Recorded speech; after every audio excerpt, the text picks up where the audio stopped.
sketches of frontier and Indian life of the Upper Missouri and Great Plains, and it embraced the personal recollections of the author of the work and some observations of wild Indian life during a 25-year residence in the two Dakotas and other territories between the years 1864 and 1889.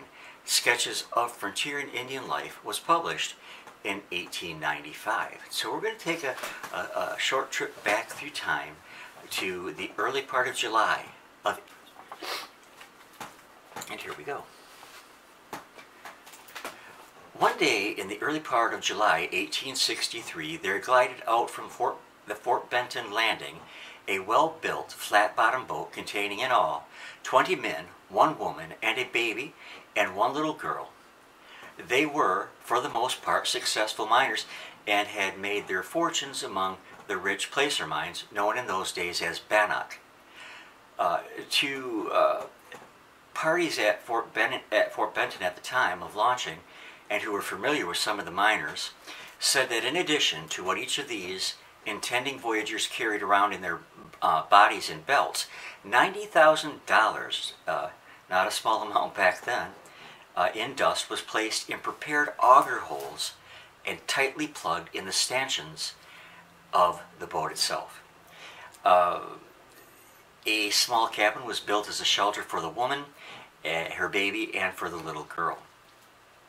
As the boat sped swiftly along down the rapid stream, propelled by oars in its intervals of sluggishness, or pushed forward with the swiftness of a wounded duck in a favoring breeze, the homesick miners and this lonesome woman had little to occupy their thoughts in the cramped room save daydreams of coming joy and welcome in their first and their best homes that they could now afford.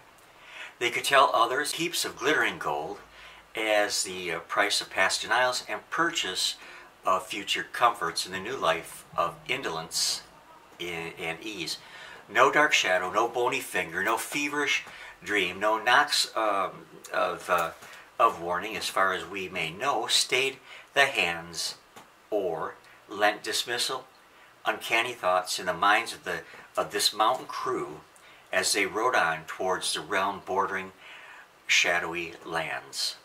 Now on the 8th day of August, the boat reached Fort Berthold, and they landed to purchase some supplies, and they were warned by F.F. Girard, the trader in charge, that it would be dangerous to attempt to pass through the Painted Woods country at the time, as Sibley's army had driven the Sioux to the Missouri at that place, and Iroquois runners reported them as encamped among the timber bends on both sides of the river.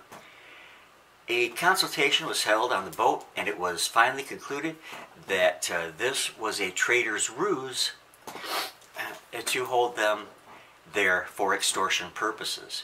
An old gray-headed man dressed in black dissented, though he said little. The boat crew, drifted out of the sight of Fort Berthold on the afternoon of the 9th. They were joined at departure by a Canadian Frenchman, an ex-employee of the American Fur Company, and familiar with Indian ways.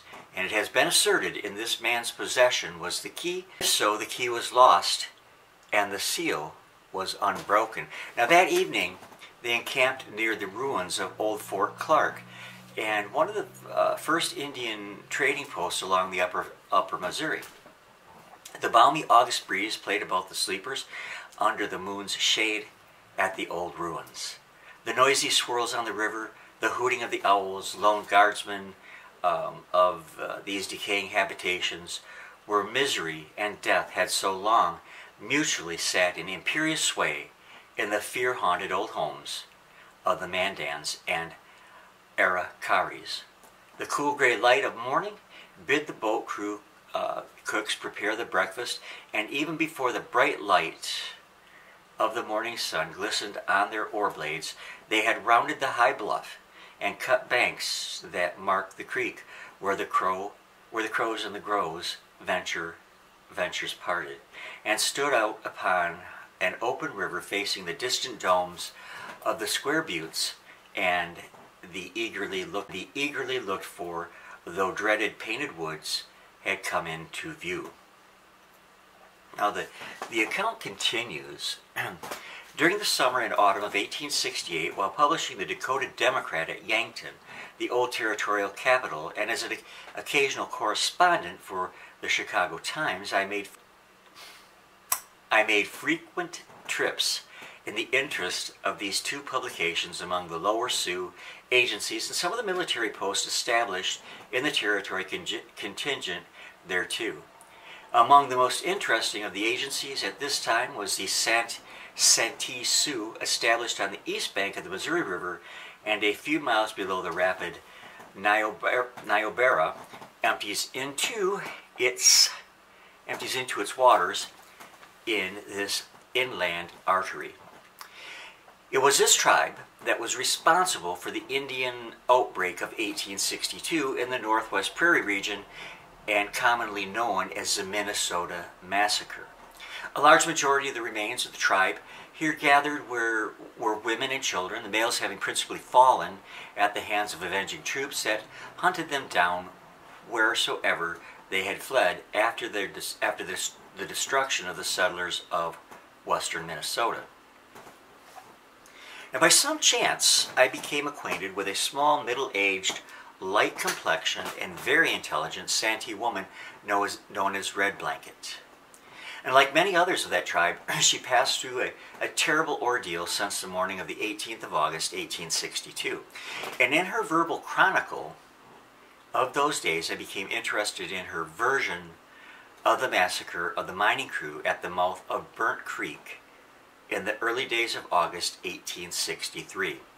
For reasons unnecessarily to explain, I noted the woman's story down with ink and pen, which have heretofore remained among my unpublished records. Now, in placing it in English, I have endeavored to convey her simple linguistic style from the Santee, and we now let her tell her own story. And it begins, when Sibley's soldiers started back up Apple Creek, our chiefs and head men commenced to look about them. We had many camps scattered along Heart River and some on Square Buttes Creek. We found no buffalo, but few elk and deer.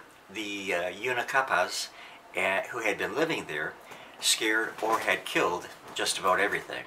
Now, 3 days before the soldiers disappeared, we commenced recrossing the Big River at the foot of the high bluff.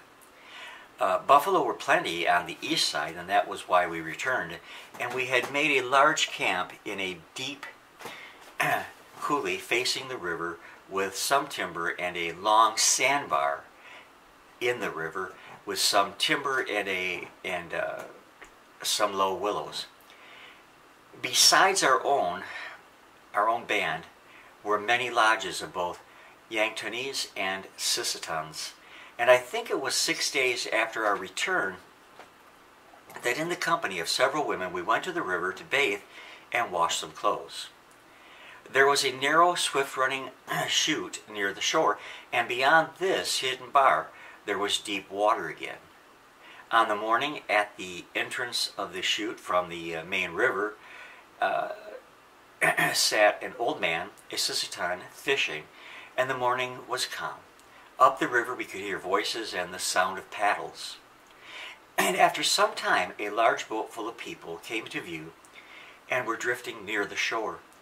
And we saw that they were white people at least when we started to run away. And at this time they were near rifle shot of the old man, and he rose and made the blanket signal to keep out into the main stream. Next came a puff of smoke and a rifle report from the boat, and then the old man fell over. Then we all screamed and ran until we met our husbands and brothers with their guns, bows, and arrows, and then us women hid in the edge of the bushes.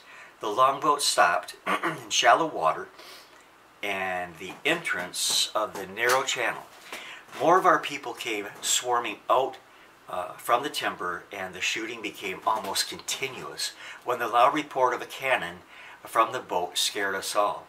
We were afraid soldiers from Sibley's army might be coming again upon us. And the one loud report sounded over and over so many times, and then came what we feared, wounded and dying men. We women picked and carried many from the bar to the lodges up the coulee, and one woman was killed in trying to save her husband. I had a brother killed, and it sent my heart to the ground. Several of our fighters procured logs and rolled across the bar towards the boat, excuse me, firing from behind. Others screened along the cut bank to the chute. It was the middle of the afternoon when someone shouted that the old white man dressed in black had fallen, and it was he who had killed so many of our people. He hid in one corner of the boat. He would rise at times and look about him. Our warriors believed he was a priest or a medicine man, and when the shot went up that the medicine man was killed, everyone rushed upon the boat. All were not yet dead, but we soon killed them. One woman was found under the big box, dragged forth and cut to pieces with a knife. She looked terrified but did not cry. A crying baby was taken from her arms and killed. I did not see the little girl, though she might have been there, for all I would know. I helped kill the woman. They had killed my brother. The boat was half filled with water. The one shot from the cannon had caused it to leak and sink in shallow water, and that is why they stayed until all were dead. But the strangest of all is yet to come. The dead body of the man in black was nowhere to be found, and in the same corner of the boat lay the body of a man with same such features, white whiskers and long white locks of hair, but he lay dressed in blood-spattered yellow buckskin shirt and pants. We stripped many bodies of their clothes, and in so doing found belts and what we thought was wet or bad powder. It was thrown away. We lost near 30 men altogether. Some did not die right away, but those who did were placed in the trees beyond the village, and the old Sisseton went to his death trying to save trouble and lives by warning the boatmen to put out in the main stream, that they might quietly pass by unnoticed. The white men mistook the motive, perhaps so killed him and paid forfeit by losing their own lives. Those who know the system best say this was the motive that impelled the signal, and after many days crying for our dead, we separated and went many ways. Our band went to the Devil's Lake. This concluded the Santee woman as unfolding the Indian version of the massacre of the miners at Burnt Creek Bar and cause that led thereto. Now, in the autumn of 1876, while taking a few days hunting trip west of the Missouri, I was joined at the Square Buttes by 2 lodges of Arakaris, and these consisted of the families of some friends of 2 brothers high up in the tribe, known as the Whistling Bear and Sitting Bull. Among the party was a partly educated Arakari woman called by her white acquaintances Long Hair Mary. She had a fair command of English picked up in her mission, and while encamped at the mouth of Deer Creek several days, game was so plentiful that but little exertion was required to get all the deer and antelope and elk meat that we could possibly want. And during an interval of leisure, and not being very proficient in the Arakari tongue, I called upon the good offices of Mary to assist in the interpretation of the following statement from the Whistling Bear concerning the concluding of the miners on Burnt Creek Bar. Now, about 2 weeks after the white men belonging to the boating party were killed on Burnt Creek Bar, some Unkapapa friends of the Mandans came into our village at Fort Berthold and told us about it. And Gerard the trader, being my brother-in-law, and to whom I consulted about the Kapapa's story, advised my getting together a small band of trusty men and go hunt up the place where the fight had took place. He explained further that unless some of the Sioux knew gold dust by the color, there must be an abundant gold dust either laying about among in the boat or in the belts upon the bodies of the slain, and then I was shown a sample so that no mistake would be made. In the early morning of the closing days of the cherry moon, we left our village at Fort Berthold for the perilous trip. There were 10 of us in all. We followed the banks of the winding river close, and on the third day we noticed the soaring of buzzards on the river near the mouth of Burnt Creek. Not a breeze was blowing, nor a cloud in all that blue sky. A misty line of fog that followed the curved line of the channel waters at sunrise rose high in the air as we reached the sandbar at Burnt Creek. The big black appearing boat was seen at. It was partly sunken. We saw no cannon. The bodies of the dead, partly dismembered, were being fed upon by the buzzards, and upon some of them we found belts filled with gold dust. Other bodies nearby, the sacks or belts of buckskin had been cut open and the contents spilled upon the sand. And at the boat we found a coffee pot which was filled with gold dust also, and there were no Sioux to be seen. So we visited their deserted camp and in the coulee back from the timber grove. Now in the trees were many blanketed dead. We then made our way back to our village at Fort Berthold. To Gerard we gave the gold. He in turn presented me with a large horse and a few presents, and a feast to my companions of the journey. With this close the story of Whistling Bear in connection with the gold of the ill-fated miners. Big John and the soldier, 2 worthy Arikaris, with a long number of scouts, made several hunting trips in their younger days along the bottomlands of Burnt Creek.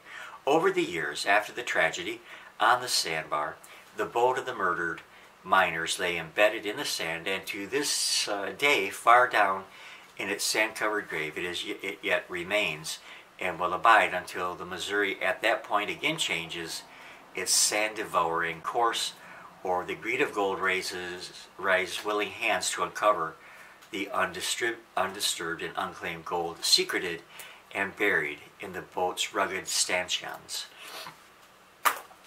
And that is the story of the massacre at Burnt Creek Bar. I hope that you've enjoyed it. I think it's an interesting part of the Great Plains history, and thanks for stopping by. And God willing, I'll be back with you all real soon. Love you all on the other side of that monitor. God bless you. Stay safe, stay happy, and stay healthy, my friends.